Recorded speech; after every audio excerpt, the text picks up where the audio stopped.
Welcome back to Affirmations. Thank you so much for coming through today. Thanking all my subscribers as well as any new subscribers that I have. Anyone swinging through, welcome.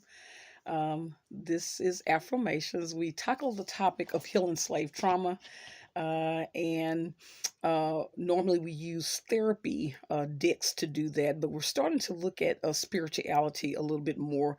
And again, we're starting this particular series because we're understanding that not only was our educational system and what we were allowed to learn and what they wanted us to know was very controlled and limited. People also understanding spiritually, our spirituality was also controlled as well.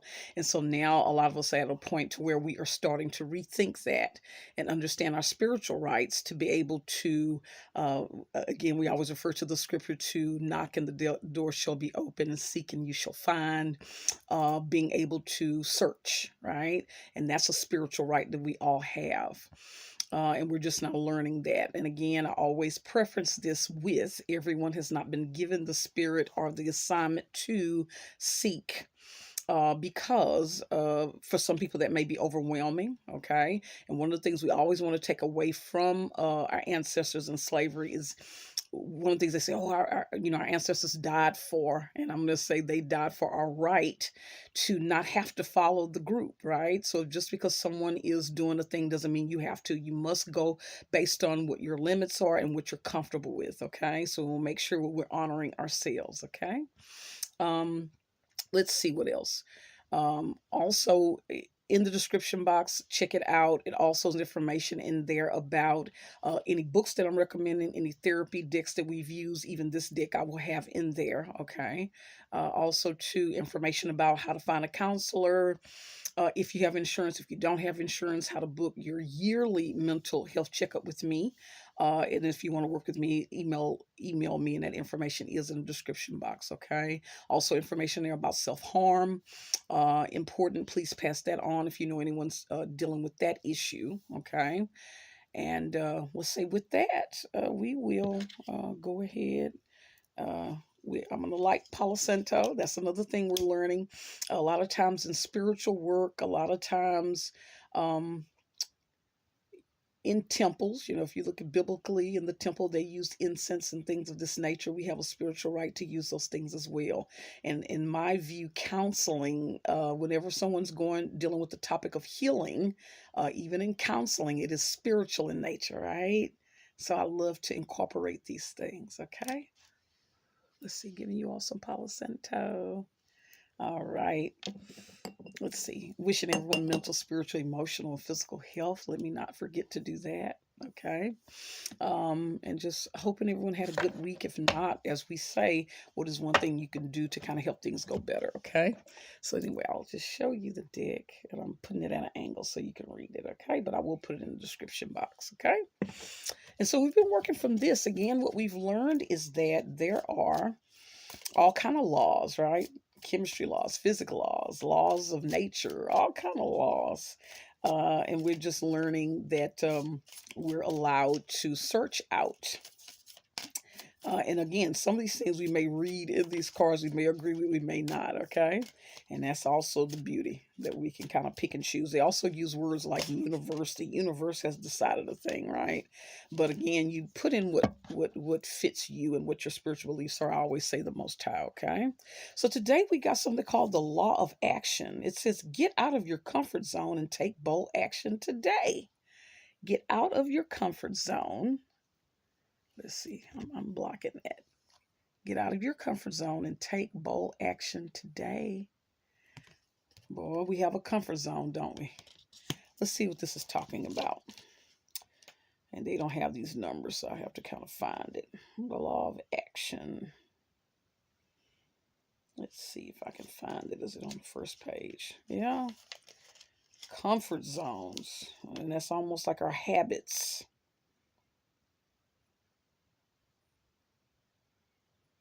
And it is difficult to give up our habits and things we're comfortable with. Yeah, especially when we're trying to grow, especially when we're trying to, wanting to pursue other things. Sometimes it's hard to get out of our comfort zone. Okay, so it says Newton's third law states. Again, here's one of these. Uh, Newton, I don't know what he was. Is he physics? I don't know what he is, what law he was dealing with. Newton's third law states for every action, yeah, we know this one, for every action, there is an equal and opposite reaction. Okay. It says the universe is a non-dualistic mechanical system. It's talking about how the world works, right? A unified energetic field. So it's bringing up this concept that we are all one, everything is connected.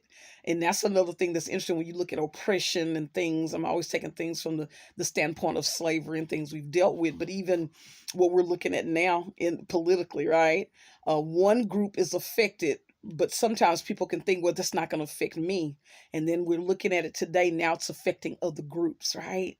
So if one area is harmed, then that means in some kind of way it is going to eventually affect all areas or other areas that we're not aware of, right? So things have consequences that are unseen and that don't immediately show up, even, right? So you can start a behavior and it might not show up to another generation, right? It says this is how your actions are actively corresponded and reflected to you. With every action you take, you set into motion a corporative system of infinite magnitude. But they use fancy words. Every non action is an action in the realm of consciousness. This is interesting. So, this is interesting. This non action, as they say, even silence is a form of agreement, right? So if you see some injustice or something you don't agree with and you don't have a clear opinion about it, or you don't get involved in that, it is a silent type of agreement. Okay. For every harmonic and loving action, there is a retribution of harmony in one's life, right? So this concept, again, they word it in such a fancy way, but if you put out love, again, you reap what you sow. Basically, that's what this is. So this is another thing what I love about the seeking and the knocking. A lot of these things line up with biblical scripture anyway. Okay. And as they say, it's nothing new under the sun. Right. So that's another thing we must remember when seeking out things. Sometimes we're scared. Sometimes we've been told, oh, don't look into that. Or, oh, don't do that. The other scripture that I love is you'll know a thing by its fruits, by the truth, by the evidence of it. Right. So what it is I don't care what you're reading. Is it true? Right. And if you're a person that needs to always back it up with the Bible, Google scriptures about that topic to see does it match up. But you know if a thing is true or not. Okay. It says, for every chaotic and harmful action, there is a payback for chaos in one's life. So at some point, even if it looks like people are getting away with the thing, even though you can't see it or even that with yourself, it is going to come back in some kind of way. Sometimes we are spared. We will do a thing. We all are not perfect. Sometimes we do actions that we do regret. Everything is intent. That's another thing I'm starting to learn. For example, I'll give you a scripture. One of the things, the way they penalize if someone steals is basically you're going to get a harsh sentence. Biblically, though, they'll say if a man is stealing because he's hungry, he just has to pay that back times 10. You see the intent. I'm doing it because I'm hungry versus I'm doing it to be malicious and vindictive, right? So what is our intent behind it? Even if we're doing wrong, are we trying to hurt someone?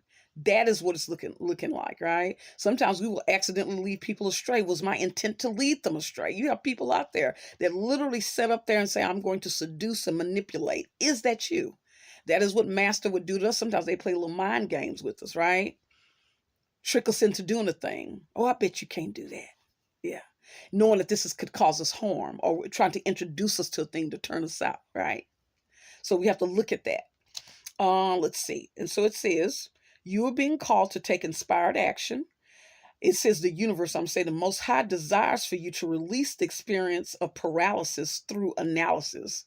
Paralysis, being stuck, okay, frozen, by analyzing, right? By breaking things down. When you're stuck, it's time to analyze, it's time to journal, right? In fact, every non action is an action in the realm of consciousness. By drawing this card, you have a divine appointment to go into silence. There's our meditation, and listen to the voice within through meditation and prayer. Yeah, see, there it is. When you get out of your head and get into your heart, you will know what inspired action to take. You have a particular message and gift to give to the world. See, for everything we're dealing with, it is to be passed on so others can learn. Each one teach one. Definitely, elders should be passing this information on to our younger generation, right? But a lot of times, what we'll find is our older generation is competing with the younger generation, right? Jealous of the younger generation, right? But we're supposed to be mentors, okay? It says the energy that keeps you feeling stuck is the same energy that will keep you flying with inertia. Interesting. They're using the big words, y'all. It says take action now. It says call up someone and give them a love bomb today, right? Putting out some positivity, right? But not a love bomb to manipulate or hurt them or to use them. It says tell them how amazing they are and why you love them so much, right? Kind of start that. Being honest about how you feel about people. A lot of our times, our people are so wounded. People we're impressed with, we will act the opposite. I'm not impressed, right? I go overboard to act like you're nothing to me, right? So we want to step out of that, okay? All right, this was another good one, okay? I want everybody again to like, share, and subscribe. Hit the notification bell so you know when I post. Check out the post or community tab. A lot of times I'm posting videos and things. Also, don't forget again to check out the description box, okay?